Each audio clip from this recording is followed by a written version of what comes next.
Добрый вечер. В эфире информационный выпуск Амшипшара. Президент Абхазии Аслан Джаниев встретился с председателем Общественного совета Российского федерального агентства по туризму Дмитрием Давыденко и председателем правления Всероссийского объединения туристов Романом Бобылевым. Обсуждались перспективы туристического сезона 2021 года, вопросы страхования российских граждан, а также предстоящий туристический форум, который пройдет в Абхазии в мае месяце текущего года. Приветствуя гостей, президент подчеркнул, что туризм является ключевой отраслью экономики Абхазии. Туристов, сюда приезжают люди каждый год больше и больше. Туризм – это ключевая отрасль экономики. У нас в этой отрасли происходят разные процессы. В чем-то мы достигли каких-то результатов, очень много проблем. Мы намерены эту отрасль развивать. И в этом плане готовы взаимодействовать и сотрудничать с коллегами Российской Федерации. Поэтому тот разговор, который мы сейчас с вами проведем, для нас будет очень важным.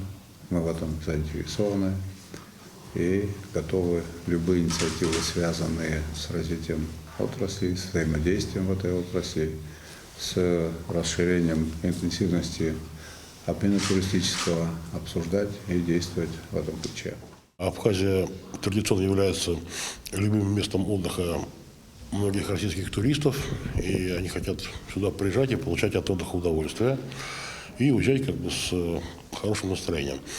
И вот мы, и Министерство туризма Абхазии, и мы, как представители российских туристов, должны сделать максимально, что от нас зависит для достижения этой цели.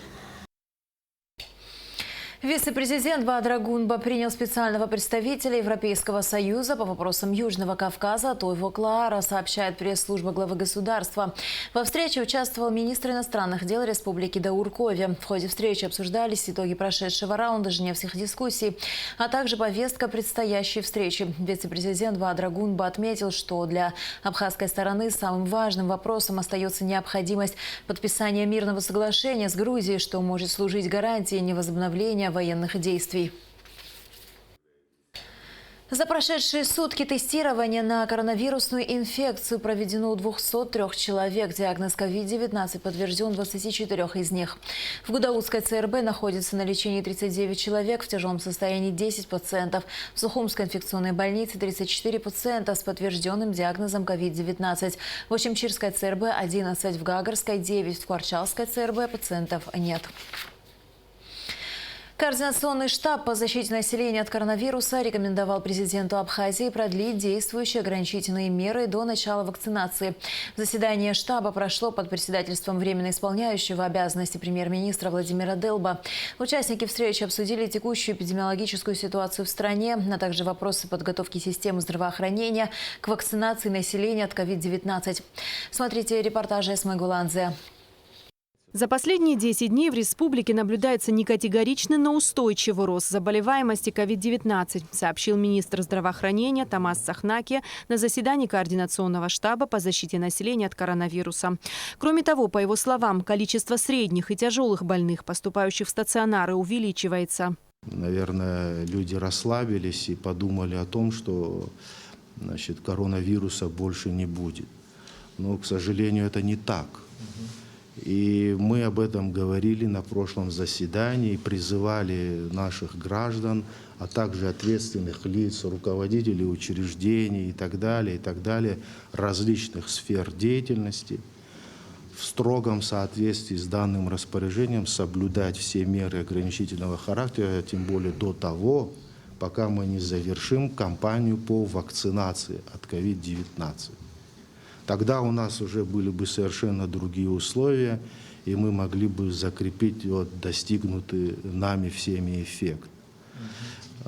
И, безусловно, то, что сегодня идет рост, количество инфицированных не может нас не тревожить. Тем более в канун и курортного сезона, и других мероприятий. В Рио премьер-министра, министр финансов Владимир Делба подчеркнул, что в случае роста заболеваемости опираться придется только на собственные силы.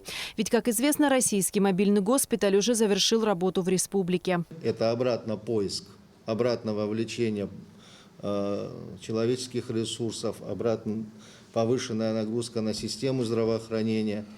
Вот только мы об этом говорили, что удалось стабилизировать ситуацию, вот ее надо удержать. Ну вот, оказывается, надо будет более тщательно еще относиться к этому. Еще раз я со своей стороны тоже хочу призвать к тому, что и обратить внимание, что меры, которые действуют, они не такие жесткие, их достаточно легко соблюдать. Глава администрации города Сухум Беслан Эшба рассказал об эпидемиологической ситуации в столице. Сейчас на постоянном лечебном контроле находятся 166 пациентов, на самоизоляции 111 человек. За последнюю неделю зарегистрировано 46 новых случаев заболевания. Учитывая, что по городу Сухум ситуация, еще раз говорю, она не критичная, она подконтрольная, идет процесс такой управляемый, скажем, настолько, насколько хватает сил и возможностей. Но все-таки было сказано о том, что инфекционная больница заполнена под завязку. А в некоторые дни у нас получается, что у нас больше в городской больнице инфекционной пациентов, чем в Гудаутском центральном госпитале. В целом, несмотря на небольшой рост заболевания, специалисты сошлись во мнении, что эпидемиологическая обстановка в республике регулируемая. Для сдерживания ситуации по заболеваемости новой коронавирусной инфекцией на таких же цифрах, для того, чтобы мы могли провести вакцинацию в полном объеме, или лучше всего, конечно, для снижения ее до единичных цифр, я предлагаю, как представитель Государственной санитарно-эпидемиологической службы, продолжить введенный режим ограничительных мероприятий, а именно запретить проведение любых массовых мероприятий с участием более 50 человек. По итогам заседания было решено рекомендовать президенту продлить ограничительные меры до начала вакцинации в Абхазии. При этом сроки начала вакцинации пока не уточняются. Идет активная работа с нашими российскими коллегами. Рассматриваются различные варианты поставки российской вакцины. На текущий момент ждем окончательного решения от российской стороны о сроках поставки и об объемах. На данном этапе необходимо отметить, что в самой Российской Федерации процедура вакцинации активно продолжается, и объемы производимой вакцины, объемов недостаточно для Российской Федерации самой, поэтому этот процесс делится на этапы. На первом этапе мы планируем в срочном порядке получить партию, которую нам определят российские коллеги. А в дальнейшем, когда объемы производства вакцин выйдут на более высокий уровень, мы, по заверению наших коллег в России, сможем получать уже более большие партии. По состоянию на 9 апреля в республике зарегистрировано 13 666 инфицированных коронавирусом, что составляет 5,7% от всего населения страны. Чуть больше 96% выздоровело. Летальных случаев 217. Эсма Голанзе, Тимур Гугохи, Абхазское телевидение.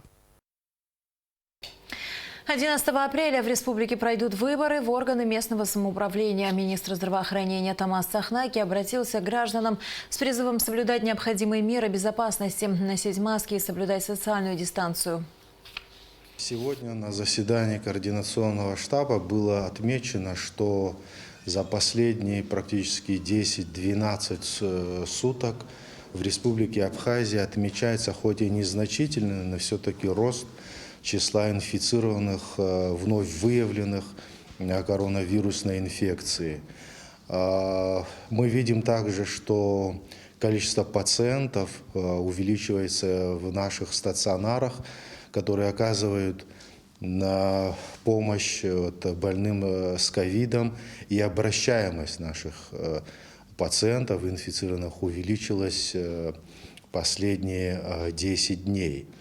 Учитывая все это, а также то, что предстоящие выходные состоятся выборы депутатов местных собраний мы обращаемся к нашим гражданам, которые придут на избирательные участки, соблюдать строго режим исполнения санитарных норм, то есть строго соблюдать масочный режим, социальную дистанцию, обрабатывать руки дезрастворами. Я надеюсь, что в избирательных участках будут обеспечены соответствующие условия для этого. 9 апреля Ткварчал отмечает День города. С праздником жителей города-героя поздравил президент Аслан Бжаня. Если даже Ткварчал по возрасту и младше, чем другие города, у него большая история, прославляющая наше государство. Город, возведенный в первой половине 20-го столетия, в красивой горной местности, стал местом создания промышленности в Абхазии. Героизм, который проявили жители Ткварчала во время Отечественной войны народа Абхазии, занимает особое место в истории нашего государства. Несмотря на блокаду и все тяготы войны, город стал спасением от агрессора для тысяч женщин, детей и стариков. Одной из целей руководства страны является восстановление шаг за шагом экономического потенциала Ткварчала и улучшение уровня жизни его жителей. В Ткварчале живут люди, которые обладают особыми качествами. Это стойкие, мудрые люди, очень гостеприимные и радушные, отмечается в частности в поздравлении главы государства. На реке Кодор завершены берегоукрепительные работы, а также очистка русла реки. Данные мероприятия были начаты по поручению президента Аслана Бжаня. На эти цели из резервного фонда главы государства было выделено более 20 миллионов рублей. Теперь во время паводков жители близлежащих сел могут не беспокоиться, что река затопит их домовладения. О том, какая работа проведена, в репортаже Алики Трапш. Кодор – самая полноводная река Абхазии. Ее протяженность чуть больше 100 километров. Ежегодно в период весенне-летнего половодья река меняет русло, и возникает реальная угроза размыва берегов и подтопления территорий близлежащих сел – Уарча, Адзюбжа и Кацыкыт. Во избежание стихийных последствий по поручению президента Аслана Бжаня в кратчайшие сроки была разработана проектно-сметная документация необходимых работ на особо опасном участке реки Кодор. Заказчик работы – Управление капитального строительства. Исполнитель предприятия «Нерудинвест». На русло-очистительные и берегоукрепительные работы было выделено более 20 миллионов рублей из резервного фонда президента. Всего на объекте работало 11 единиц техники. Правая часть русла реки была отсечена насыпной дамбой протяженностью 550 метров, высотой более 3 метров и шириной более 10 метров. Русло реки было переброшено в центр поймы, в искусственно сооруженный канал длиной 550 метров, шириной более 100 и глубиной до 2 метров. На данный момент все работы завершены согласно проектно-сметной документации. Управление капитального строительства осуществляло ежедневный контроль за ходом выполнения работ.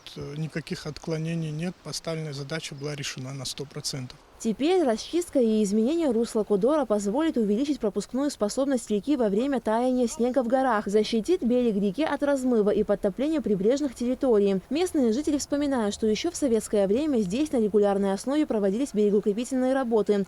Но даже несмотря на это, река наносила немалый ущерб жителям. До настоящего времени около 80 домовладений и приусадебных участков было подтоплено рекой во время паводка.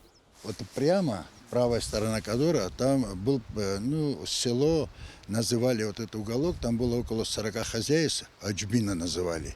Его практически нету. В 95-м, 96-м, 97-м году, до того, как мы пришли, Кодор, ни одного дома там нету, ничего нету. И после того почти какой-то определенный участок, около 40 домов, варчинских домов, тоже Кодор унес, ущерб наносила. Что касается левой стороны, вот в Адзюбже там, вот, например, пекарня, там магазины и так далее, очень часто, почти ежегодно затапливали. Но после того, как мы взялись за эту работу, наша организация «Нерудинвест», на самом деле это без лишнего слова, без бахвальства, который мы усмирили. По словам специалистов, необходимо ежегодно наблюдать за состоянием и поведением реки Кодор, так как она очень непредсказуема. Не исключено, что придется вновь менять русло и отсекать насыпной дамбой. Алика Трапш, Алексей Агухава, Абхазское телевидение. Как сообщает РУП «Черноморэнерго», 8 апреля Российской Федерации был определен лимит, поступающий в Абхазскую энергосистему электроэнергии в 7 миллионов киловатт в час, при том, что для перебойного обеспечения республики в течение суток необходимо более 9 миллионов киловатт в час. В связи с этим сохраняются введенные ограничения на подачу электроэнергии. Свет будет отключаться каждые 3 часа на 1 час. По словам руководителя пресс-службы «Черноморэнерго» Алхаса Гагулия, скорее всего, эти ограничения продлятся до подачи электроэнергии из Ингургэса. В Абхазии зарегистрирован новый благотворительный фонд «Помним», который будет заниматься проблемами добровольцев. Его председатель Леонид Лакербай рассказал нашей программе, что запланирован ряд мероприятий.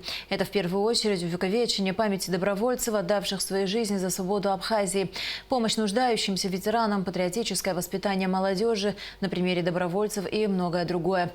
Напомним, что в начале этого года делегация из Абхазии во главе с Леонидом Лакербаем побывала в Нальчике и передала семье героя Абхазии Мусы Шанибова на благоустройство могилы и установку его памятника 610 тысяч рублей. И лично от президента Аслана Бжаня 200 тысяч рублей. Леонид Лакербай выразил благодарность всем, кто внес в это дело свою лепту.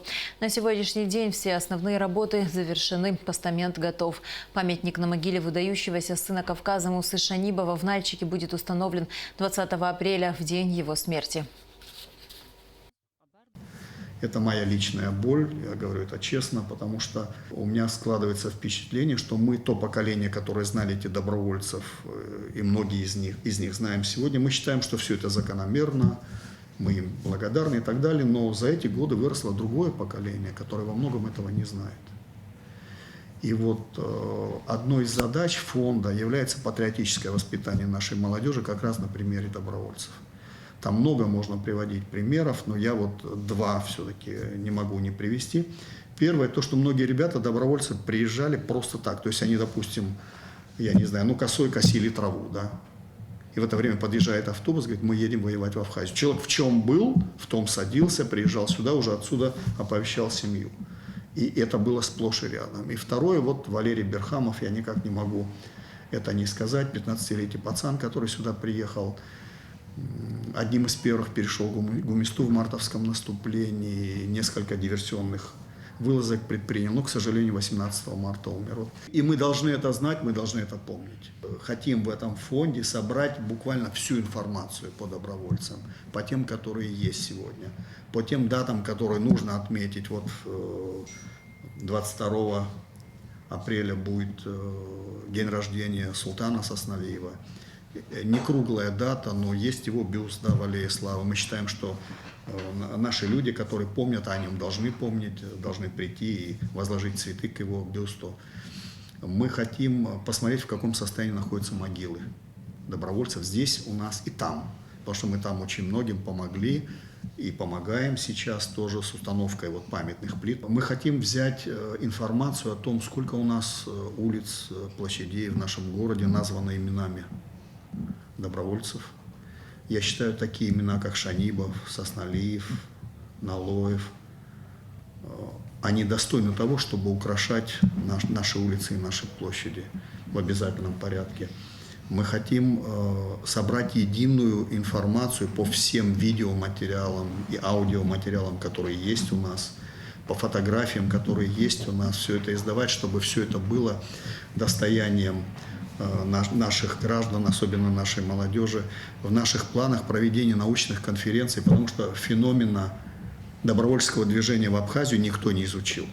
Это большой научный пласт. Как могло так получиться, что вот и в сегодняшнем мире, да, если взять ситуацию, и мусульмане, и христиане в едином порыве шли через перевал, чтобы помочь в Абхазии. То есть очень большой пласт работы, который нужно будет делать. Естественно, участие в тех днях добровольца, то есть мы готовы стать рядом с властью, помогать и оказывать помощь. Ну и последнее, на что мы реально рассчитываем. В Гудаутах сделана стела, там, где вот находился штаб конфедерации, но что в нашем городе обязательно должен быть памятник добровольцам. В 2023 году будет 30-летие нашей победы, и я считаю, что в нашей столице должен быть памятник добровольцам, чтобы ребята, которые воевали, есть те, которые живы, дай Бог им долгих лет жизни, могли прийти и поклониться памяти тех, кто ушел, кто покинул нас. Я надеюсь, что город и, конечно, руководство страны пойдет навстречу. Это не нам навстречу идти, это навстречу идти памяти тех, кто этого заслуживает в полной мере. И если такое решение будет принято, вот мы готовы как раз объявить опять-таки конкурс. Не конкурс, а сбор средств, пожертвований на то, чтобы и конкурс провести на памятник, причем сделать его международным, и построить сам памятник. То есть вот такой вот примерно спектр работы, который бы мы хотели охватить. Еще раз повторюсь, пока жив хоть один абхаз, мы должны быть благодарны добровольцам. Опыты реакции и законы физики. В 3 школах Абхазии открылись атом-классы, специально оборудованные кабинеты для углубленного изучения предмета. На одном из занятий в таком специализированном классе 2-й Сухумской средней школы побывала наша съемочная группа. Репортаж Гугуцы в Ардане. Теперь уроки физики во 2-й Сухумской школе проходят вот в этом красочном классе, точнее в атом-классе. Здесь школьники смогут проводить лабораторно-исследовательские работы. Например, этот прибор называется «Закон сохранения импульса». В итоге показать, как сохранить импульс на этом приборе, у меня не получилось. Зато как это правильно сделать, мне продемонстрировала ученица 9 класса. Несколько шариков одинаковой массы подвешиваем на нити к специальному штативу. Берем один шарик и отклоняем его на определенный угол А в определенную сторону. Отпуская его, мы можем заметить, как он останавливается и приводит в движение противоположный шарик на тот же определенный угол А. При взаимодействии этих шариков мы можем заметить, что насколько уменьшился импульс одного шарика, настолько же увеличился импульс второго шарика. Как работают законы сохранения энергии и импульса, как измерить влажность воздуха и еще много чего интересного могут узнать школьники на практических уроках физики в атом-классах. Например, сейчас директор 2-й школы и по совместительству учительница по физике Ирина Павирскер рассказывает детям, как образуется молния и почему предметы электролизуются. Электрофорная машина, которая может накапливать электрический заряд и создавать электрический ток газа. Сейчас мы с вами произведем эту молнию. Если мы будем крутить, видите, что происходит? Происходит пробой.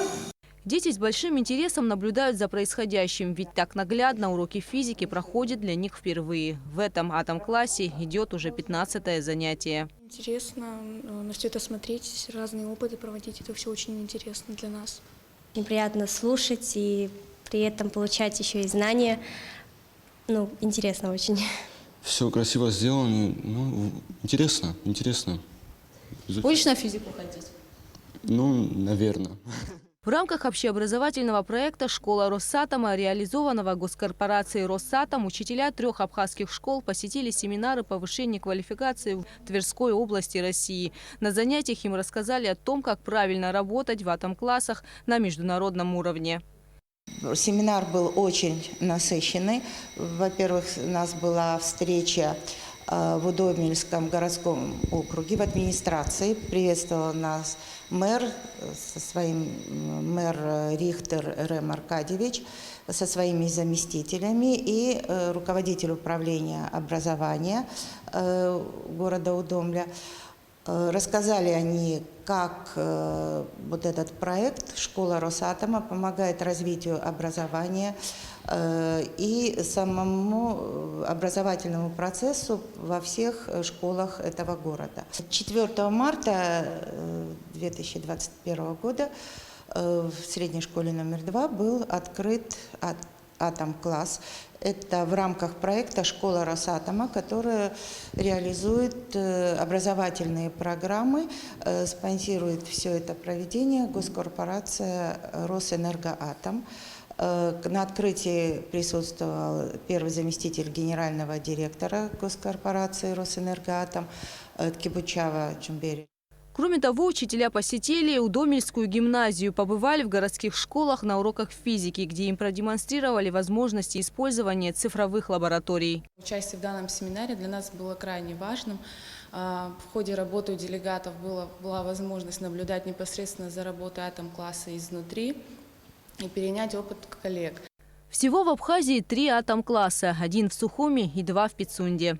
Что касается нашего атом-класса, мы вообще на следующий год планируем в основном собрать с 10 классов, один общий 10 класс, а сейчас будем проводить уроки практически со всеми 7, 8, 9 и так далее. Сейчас дети готовятся к открытому уроку, посвященному Дню космонавтики и юбилею первого космонавта Юрия Гагарина. Пройдет урок именно здесь, в атом-классе. Гугуца Вардания, Эльдар Дамиров, Абхазское телевидение. В эти дни в республике находится шеф-повар из Москвы Азиз Нагайбаев. Последние 2 недели он преподавал студентам Сухумского многоотраслевого колледжа. Мастер-класс по приготовлению изысканных блюд посетила и наша съемочная группа. Репортаж Сарии Кварасхелия.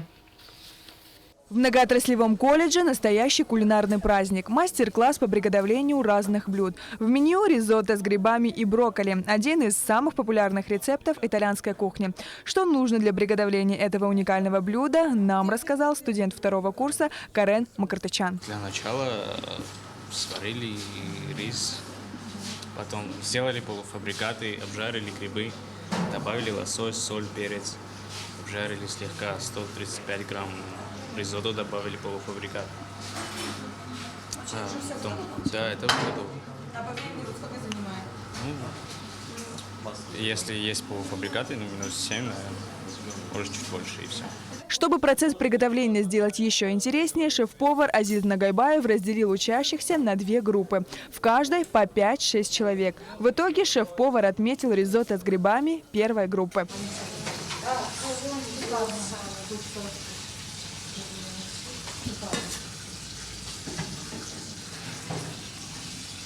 Вот это чуть-чуть переварено, вот это идеально. Капитан первой группы Нана Купарадзе с детства увлекалась кулинарией. После школы без раздумий она выбрала специальность повар-кондитер. В колледже она учится уже год. По словам Наны, такие мастер-классы – бесценный опыт. 2 недели были, в которых мы много чего узнали. Молекулярную кухню изучали, всякие пасты, итальянские, французские. Это на самом деле ценно очень. Шеф-повар Азиз Нагайбаев приехал из Москвы. Несмотря на плотный график работы, он любезно согласился приехать в Абхазию и провести мастер-класс для студентов. Огромное большое количество мест, где я работал, то есть это Новиков Групп, Гинза Проджект, различные небольшие заведения, большие холдинги, то есть опыт более 15 лет. Вот. Здесь уже 3-й раз здесь в Абхазии, в Сухум, именно в Сухум. От детей ожидал меньшего, но они показали больше, и это радует. Глаза горели, всем все нравилось, это супер. Я их учил тому, чтобы у них в голове сразу было понимание оформления, отдачи блюд. Вот. И, соответственно, вы все увидели своими глазами. В принципе, я никакого участия не принимал, все сами сделали. Я думаю, приеду. Надо жениться и приехать. 2 недели студенты многоотраслевого колледжа осваивали молекулярную кухню. Ремонт и оснащение здесь проведены в рамках совместно с программой ЕС и ООН по улучшению среднего и профессионального образования. Учебная лаборатория была запущена еще в прошлом году. Однако из-за пандемии коронавируса в полной мере не функционировала. В течение 15 дней каждый день с 11 часов до 6 вечера они проводят вот эти мероприятия. Дети очень довольны, они все это впитывают в себя хорошо. И после окончания, каждый день после окончания он проводит с ними соревнования. И вот сегодня последний день, кто опять-таки соревнования проведет, и он вручит им свою форму поварскую. Азиз Нагайбаев приехал со своим мастер-классом в Абхазию в рамках проекта фонда «Национальные ресурсы», деятельность которого направлена на обеспечение социальной защиты граждан, содействие деятельности в сфере науки и просвещения. Проекты, реализуемые национальными ресурсами, включают в себя развитие образовательных и культурных программ среди молодежи. Мы решили, что много лет работая во всех этих колледжах, идет одна и та же программа. Мы хотели немножко разнообразить и пошли на такой риск, чтобы пригласить извне человека, который имеет большой опыт, харизматичный. И это нам очень помогла руководитель ИРЦАХ Ирина Зарко. Вы сами видели, дети юноши и девушки очень хорошо это принимают. И это таким стало такой вишенкой на торте. Он так построил свою программу, зная, какая кухня обычно востребована на Кавказе, в частности в Абхазии. Он построил программу так, что давать мастер-классы разных стран мира. И это нам очень понравилось, и вот работаем. После мастер-класса состоялся круглый стол с участием педагогов колледжа и гостей. Обсуждалась важность проведения практических занятий, а затем все направились в учебную лабораторию, где учащиеся продемонстрировали свои кулинарные способности. Сырья Кварцхеля, Михаил Братухин, Абхазское телевидение. И в завершении выпуска о погоде.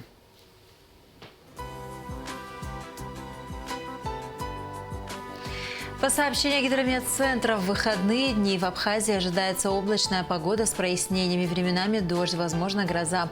Температура воздуха ночью 5-10, днем 9-14 градусов, температура морской воды 12 градусов.